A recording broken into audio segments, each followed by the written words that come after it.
నిర్ణయించుకోండి.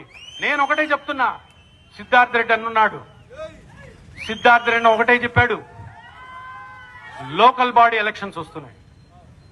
Local body elections అన్నవి చాలా చాలా చాలా చాలా ముఖ్యం. ఎందుకంటే లోకల్ బాడీ ఎలక్షన్స్ ఇప్పుడు ఈ ప్రభుత్వానికి ఉన్న వ్యతిరేకతని చూపించే ఎలక్షన్స్ ఇవి. గ్రామాల్లో, మున్సిపాలిటీలో, వార్డుల్లో, ప్రతి చోట తప్పకుండా మనము కదం తొక్కాలి. ప్రతి చోట వైఎస్ఆర్ కాంగ్రెస్ పార్టీ జెండా రెపరెపలాడాలి. ఇంతకు ముందు సిద్ధార్థ రెడ్డి అన్న ఒక్కడే తన భుజాల మీద ఈ ఎలక్షన్ ని మోసాడు. ఈ రోజు అతని కుడి భుజంలా డాక్టర్ దారా సుధీర్ కూడా ఉన్నాడు. మీరు 10% పనిచేయండి, 90% మేము పనిచేస్తాం.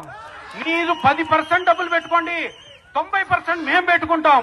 కానీ ఏ ఒక్క గ్రామంలో కూడా తెలుగుదేశం గెలిచే సమస్య ఉండకూడదు. ప్రతి చోట, ప్రతి వార్డులో మన వైఎస్ఆర్సీపీ